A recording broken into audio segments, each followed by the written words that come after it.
Saya rasa tidak ada kiai yang ingin menjadi habib. Kalau ada orang ya ngakunya seorang kiai, kok pengen jadi habib, patut ditinjau kembali kekiaiannya. Ya, karena orang yang alim pasti tahu dan paham konsekuensi mencantolkan nasab dirinya kepada selain ayahnya. Nah, insya Allah orang alim yang benar-benar alim dan soleh akan paham. Itu satu. Kedua, di Indonesia ini banyak zuriyah wali songo yang disebut kiai. Nah, saya rasa mereka-mereka ini yang memiliki pertalian darah, pertalian nasab ke wali songo, ya insya Allah gak ada yang pengen jadi habib. Pengen jadi habib gak ada. Kenapa? Nah, mereka ini semuanya adalah Sayyid Syarif, zuriyah Rasul. Buat apa ngaku menjadi habib sedangkan dirinya sudah seorang sayyid, seorang syarif? Gak perlu, gak ada manfaatnya juga. Ini harus diluruskan ini. Karena kalau enggak akan menjadi sebuah fitnah yang besar ya. Tidak ada satupun kitab nasab yang mencatat Ubaidillah leluhur Khabib ini sebagai keturunan baginda Nabi besar Muhammad sallallahu alaihi wasallam. Ulama Iran tidak berani melawan ulama dari Jawa Indonesia. Ulama Mesir tidak berani melawan ulama Jawa Indonesia. Ulama Yaman tidak berani melawan orang Jawa Indonesia. Siapa di dunia ini yang mau bela Balawi, silahkan daftarkan diri untuk melawan ulama dari Indonesia, putra Nusantara asli.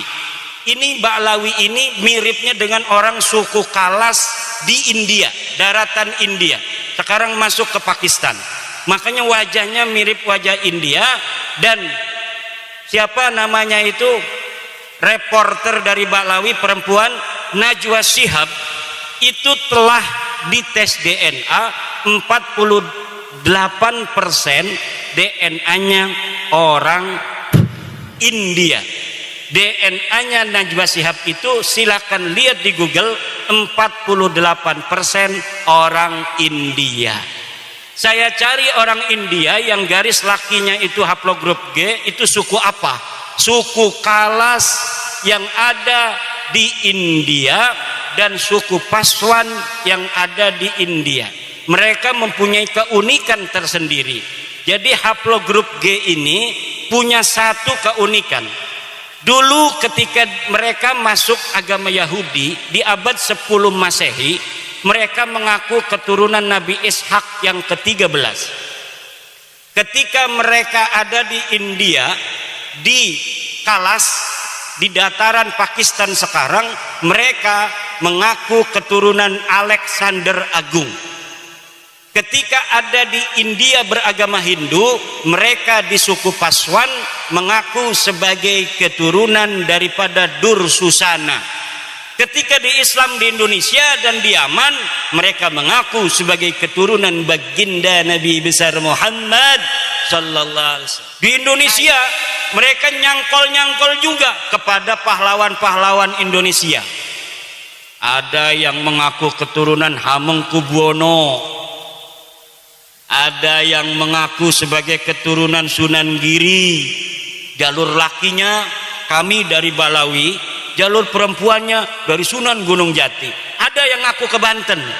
Kebetulan saya ini salah satu nasabah di Banten sejak 2012. Jadi sudah agak hafal seluruh keturunan-keturunan Sultan Banten dan di mana adanya komunitas keturunan Sultan Banten.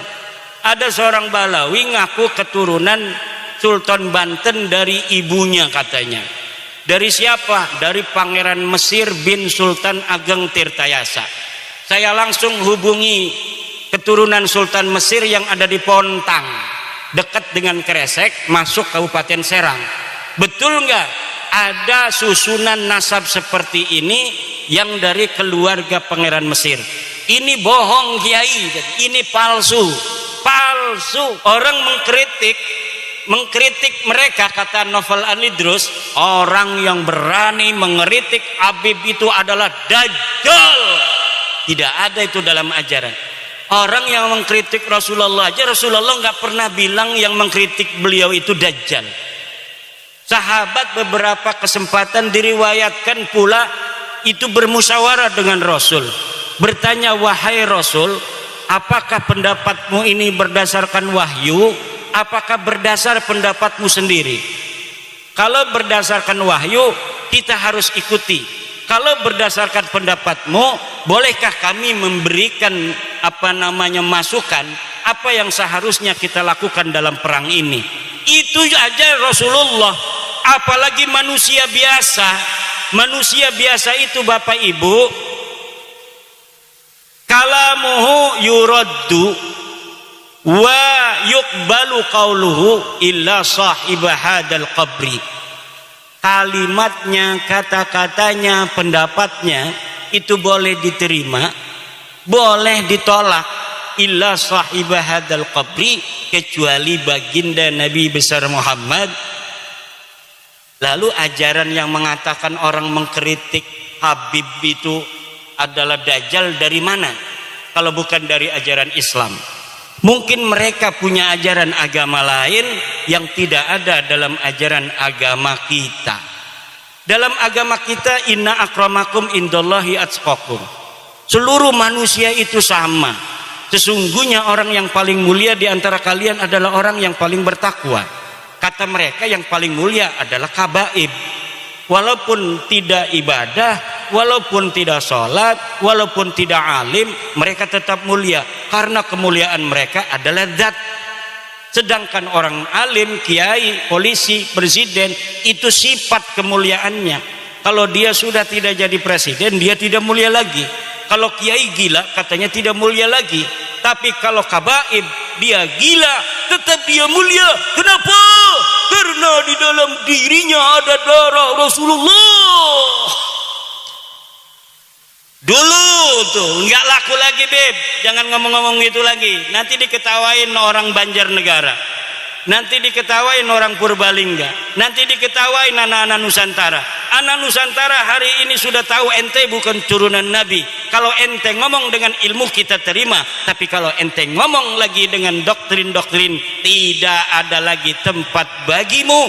Karena bangsa Indonesia hari ini sudah cerdas, sudah cerdas, sudah mempunyai pencerahan bahwa sesungguhnya kemuliaan manusia di mata Allah hanyalah berdasarkan takwa, bukan berdasarkan nasab.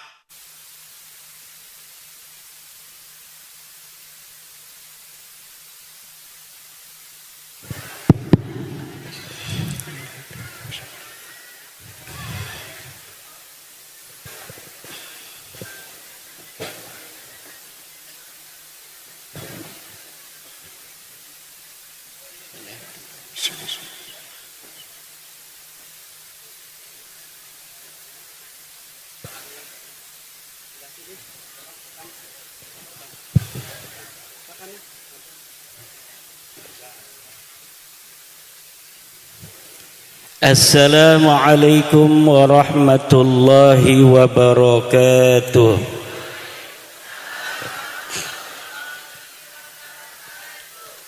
Alhamdulillahil malikil hakim, al-jawadil karimil azizir rahim, wat-tariqu ilaihi wadihul lil qasidin, والدليل عليه لائح للناذرين والصلاة والسلام على سيدنا محمد وعلى آله وأصحابه الطيبين الطاهرين يا حي يا قيوم يا حنان يا منان يا ديان يا سلطان يا ذا الجلال والإكرام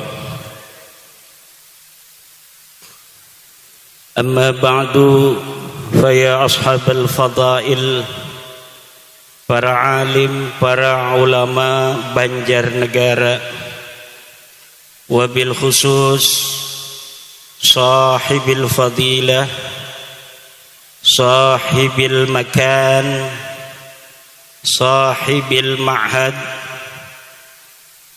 Kiai Haji Sobur, Kiai Haji Sobirin, pengasuh pesantren As-Sobur, Ketua NU Banjarnegara, Ketua Ansor Banjarnegara, Ketua PWI Perjuangan Wali Songo Indonesia Banjarnegara, Kiai Haji Abdul Muhaimin, mata'anallah bituli hayati, para kesepuhan PWI LS Banjarnegara, Panglima PWI LS, Panglima Banser, Pagar Nusa, LPM, Lakspedam, ketua-ketua MWCNU sekecamatan Banjarnegara, Muslimat Banjarnegara,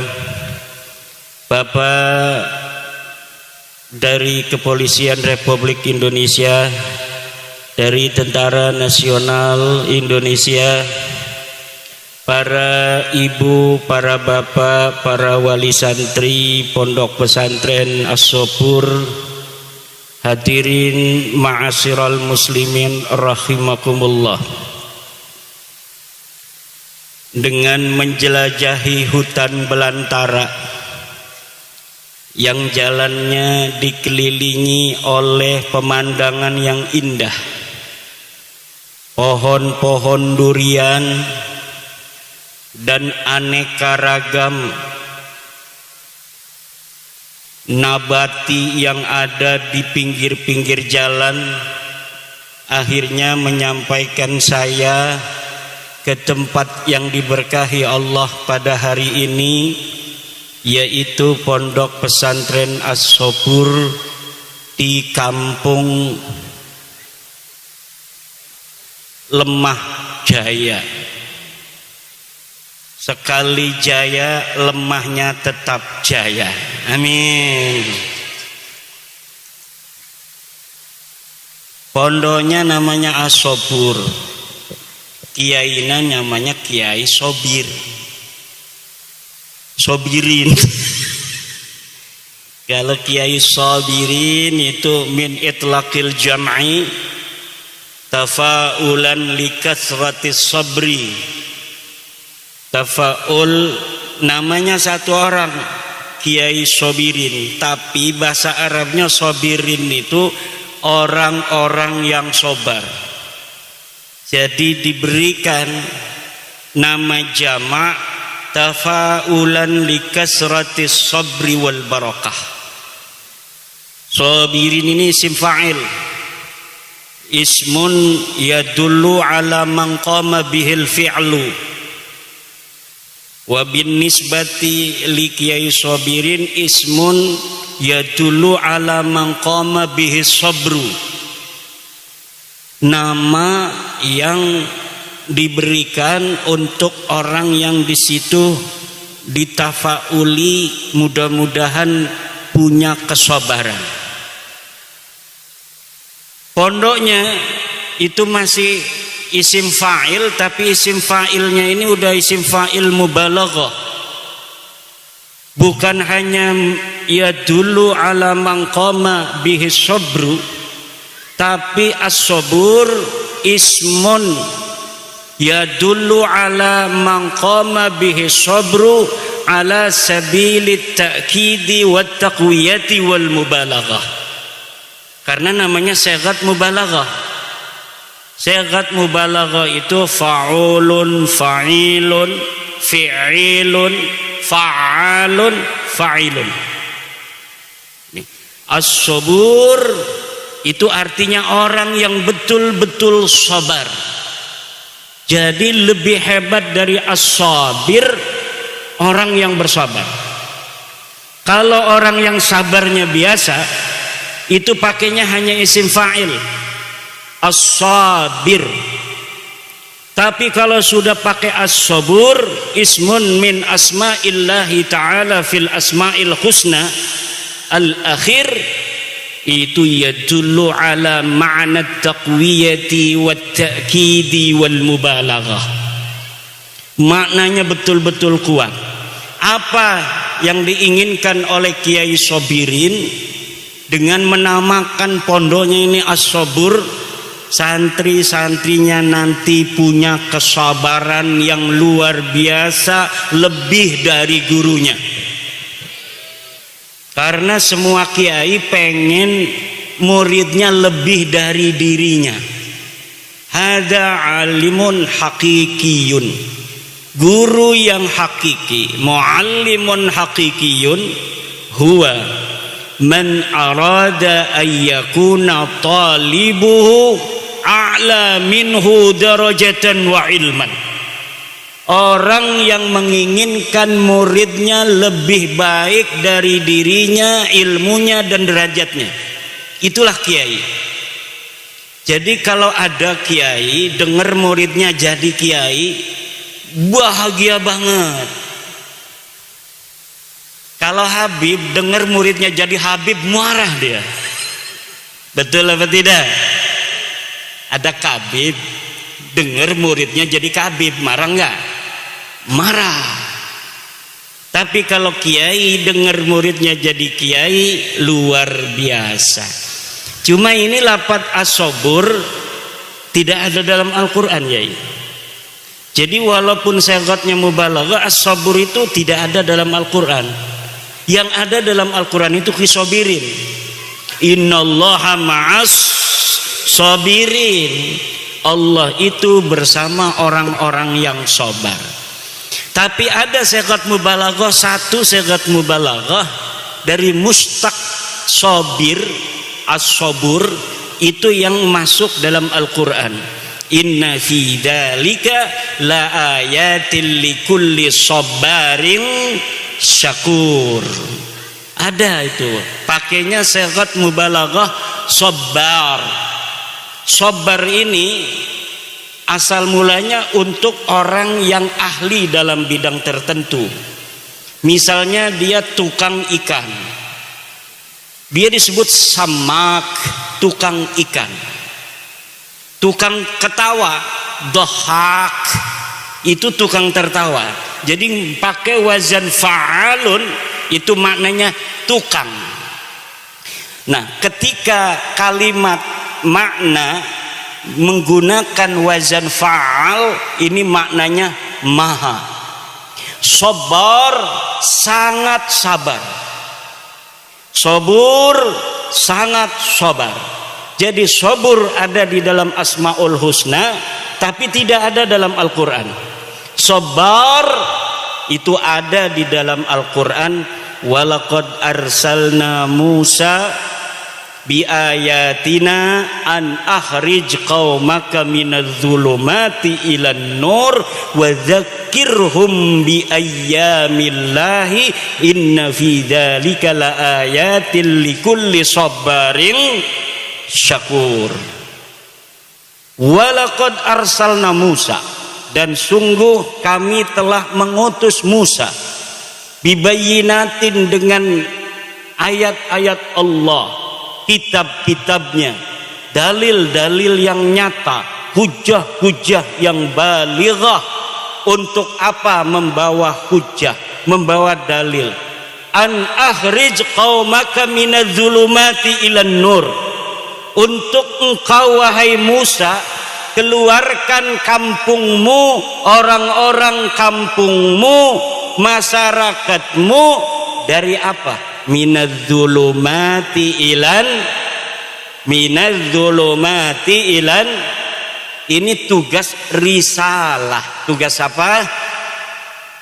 Menyelamatkan manusia minadz zulumati ilan nur, dari kesesatan kepada cahaya. Kemudian kata Allah, wa dzakirhum bi ayyamillah, dan ingatkan masyarakat tentang nikmat-nikmatnya Allah. Inna fi dzalika laayatil likulli sabarin syakur. Sungguh yang demikian itu orang yang mau berjuang mengeluarkan masyarakatnya dari kegelapan, zulumat ilan nur, dan mau wadzakirhum bi ayyamillah, masyarakat kemudian mengingat nikmat-nikmat Allah. itulah ciri-ciri sabaring syakur, orang yang memiliki kesabaran. Ini yang harus dimiliki oleh satu kiai, dua pemerintah, tiga PWI. PWI itu sekarang ini sedang membawa bayinat. Sedang membawa apa? Bayinat, tanda-tanda dari Tuhan. Apa bayinatnya? Tesis bahwa Ba'lawi Habib ini bukan keturunan baginda Nabi besar Muhammad sallallahu alaihi wasallam. Untuk apa? Minadz-dzulumat, mengeluarkan manusia umat Islam ini dari kesesatan. Kesesatan, kok dzulumat mananya kesesatan? Dzulumat itu kegelapan. Tetapi ini makna yang diinginkan adalah kesesatan. Namanya majaz. Majaz itu kalimatun musta'malatun fi ghairi ma wudi'at lah. Kalimat yang diletakkan bukan untuk yang seharusnya. Lafaz dzulumat maknanya gelap, tapi yang diinginkan adalah kesesatan. Majaz apa itu? Majaznya majaz isti'arah. Majaz apa? Majaz isti'arah tasrihiyah asliyah. Disebut majaz isti'arah tasrihiyah asliyah. Kenapa disebut tasrihiyah? Karena musyabbah bihnya disebutkan musyabbahnya, yaitu dolal dihilangkan. Dinamakan majaz isti'arah asliyah karena yang digunakan adalah dzulumat, ismul masdar inda ahlil bayani ismun jamidun. Keluarkan kaummu, masyarakatmu, warga NU minadz dzulumat, dari kesesatan. Ma huwa dzulumatu al muradatu huna adalah kekafiran dan kesesatan, mengakui Fir'aun sebagai Tuhan. Jadi Nabi Musa ini punya tanggung jawab besar. Ada orang nong, kalau di Banten orang perempuan panggilnya nong, di sini apa? Nok, neng, mbak, mbok aja ya, mbok, mbak ya. Ini Nabi Musa diutus, ada seorang namanya Fir'aun. Namanya siapa? Ngakunya sebagai Tuhan. Ana rabbukumul a'la, aku adalah Tuhanmu. Dia manusia, dia makan, dia minum, dia punya istri, dia tidur, dia sakit, tapi dia mengaku Tuhan. Nabi Musa alaihissalam diutus oleh Allah untuk menghancurkan perbudakan Fir'aun, agar apa yang telah ditanamkan Fir'aun kepada orang Bani Israel di Mesir ketika itu hancur sehancur-hancurnya. Ilan nur, apa itu cahaya?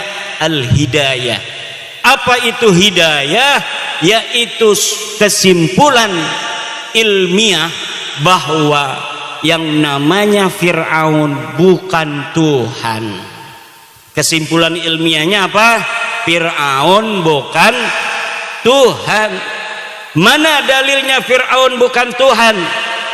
Yang disebut Tuhan itu harus seperti Qul huwallahu ahad, dia satu-satunya. Allahus somad, tempat bergantung dalam keadaan apapun. Kita hidup di dunia penuh kesusahan. Ketika kita menghadapi berbagai macam kesusahan hidup, kita kembali kepada Allah. Mungkin ini sudah takdirku. Tempat bergantung yang terakhir, yang tidak ada lagi tempat bergantung selain Dia, Dialah Allah. Lam yalid wa lam yulad, Dia tidak beranak dan Dia tidak diperanakan. Sedangkan Fir'aun ini yalidu wa yuladu, dia punya anak dan dia juga diperanakan oleh ibunya. Masa iya orang yang keluar dari ibunya dianggap Tuhan? Masa iya orang yang tidur kalau dia capek dianggap Tuhan? Masa iya dia yang ketika terjadi suatu hal dia bisa sakit dianggap Tuhan? Maka Nabi Musa diutus untuk menghilangkan kegelapan, yaitu pengakuan saudara Fir'aun yang mengaku dirinya sebagai Tuhan. Akhirnya orang Bani Israel merdeka dari perbudakan Fir'aun yang mengaku dirinya sebagai Tuhan, dan akhirnya orang-orang Bani Israel mengakui hanya Allah Subhanahu wa ta'ala sebagai Tuhan semesta alam. Tapi ibu-ibu, ini luar biasa yang hadir sebelah kanan ini ada 5.000 ini, sebelah kiri 5.000, yang di depan saya cuma perempuan-perempuan cantik. Ini apa maksudnya ini Kiai? Kesana banyak orang 5.000, kesini banyak orang, tapi saya disuruh ngadepnya ke sini, ngadepin kamera sama wanita-wanita cantik. Ini suatu indikasi bahwa Kiai Sobur ini menganggap saya doyan cewek.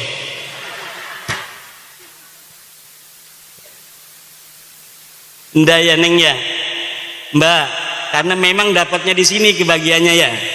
Alhamdulillah. Ini luar biasa ini Pak Kapolsek Padan Ramil di tengah hutan. Ini yang hadir bisa luar biasa. Bu, coba belah sini, Bu. Luar biasa ibu ini. Bener nggak ini ibu-ibu? Jangan-jangan karena beliau ini ahli wirid, dia datangkan jin-jin agar pada hadir di sini.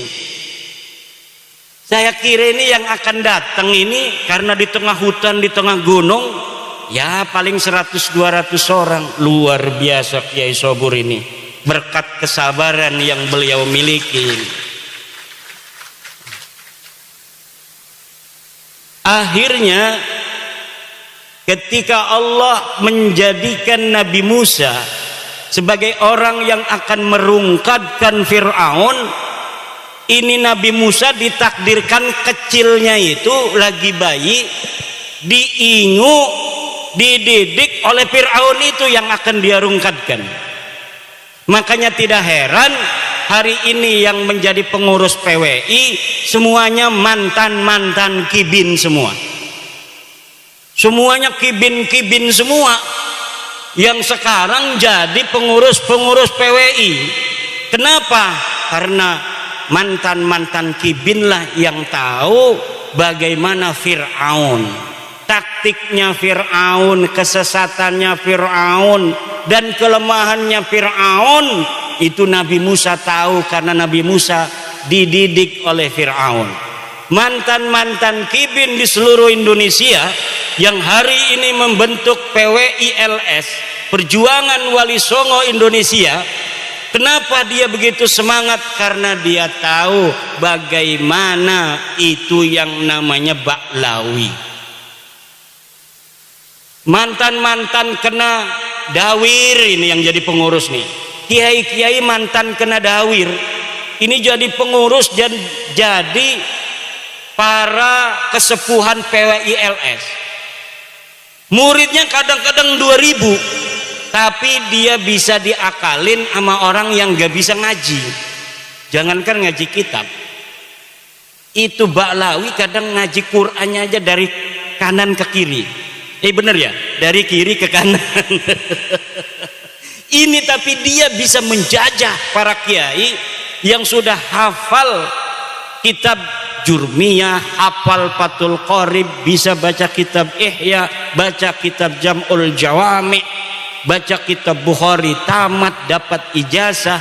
Itu dapat dikalahkan oleh hanya orang yang mengaku sebagai keturunan Nabi, padahal dia bodoh, akhlaknya kemana-mana, tidak mencerminkan ajaran-ajaran Nabi, tidak punya kesantunan.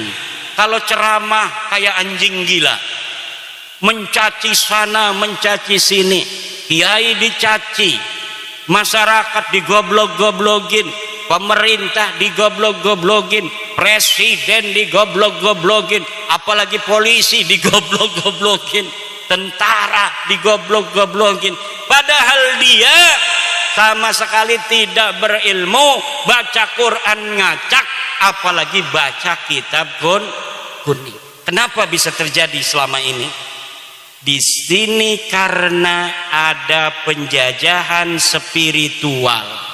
Ada apa?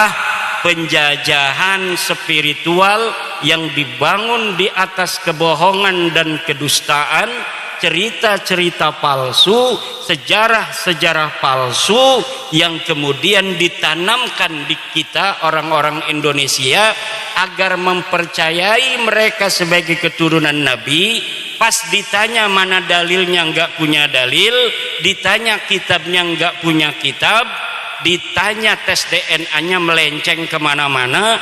Jangankan sebagai keturunan Nabi, turunan Arab aja bukan.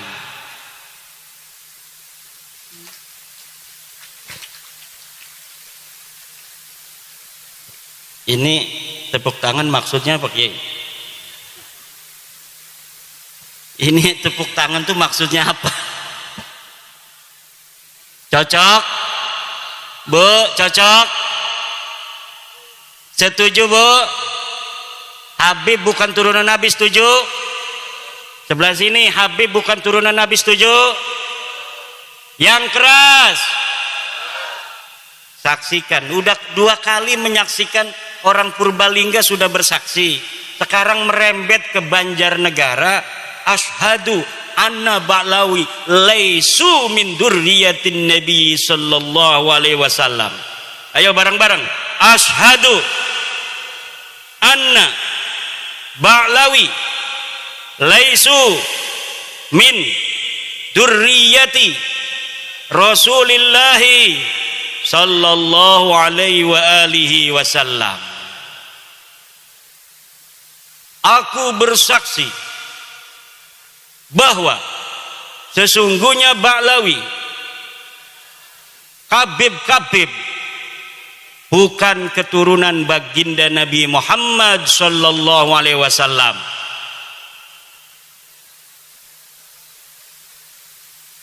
Dan ini bisa dipertanggungjawabkan secara ilmiah, zahiran wa batinan, dunia wa ukhra, di dunia dan di akhirat. Kenapa? Karena ini berbasis metodologis, epistemologis yang jelas. Dari kitab nasab yang sudah ditulis para kiai, para ulama masa lalu. Dari mulai abad ke-3 Hijriah sudah ada kitab nasab. Abad ke-4 Hijriah sudah ada kitab nasab. Keturunan Nabi semuanya itu dicatat, Bu. Rapi pencatatannya dari masa lalu. Tetapi tidak ada yang mengkonfirmasi leluhur Ba'lawi para Habib ini yang ada di abad ke-4 Hijriah yang namanya Ubaidillah. Tidak ada satupun ahli nasab yang kitabnya sekarang bisa kita baca itu di internet, karena zaman ini zaman kita bisa mengakses semua kitab-kitab masa lalu. Tidak ada satupun kitab nasab yang mencatat Ubaidillah leluhur Habib-Habib ini sebagai keturunan baginda Nabi besar Muhammad sallallahu alaihi wasallam. Kapan munculnya mereka ngaku jadi turunan Nabi? Padahal leluhurnya katanya lahir di abad ke-4 Hijriah. Mereka ngakunya baru tahun 895 Hijriah. 550 tahun setelah keberadaan orang yang diaku. Yang setelah kita lihat kitab-kitab sebelum abad 9 ini tidak ada yang mencatat mereka sebagai keturunan Nabi. Kalau kitab setelah mereka mengaku dikarang oleh mereka. Mereka mengarang kitab Al-Burqatul Musiqah tahun 895 mencatat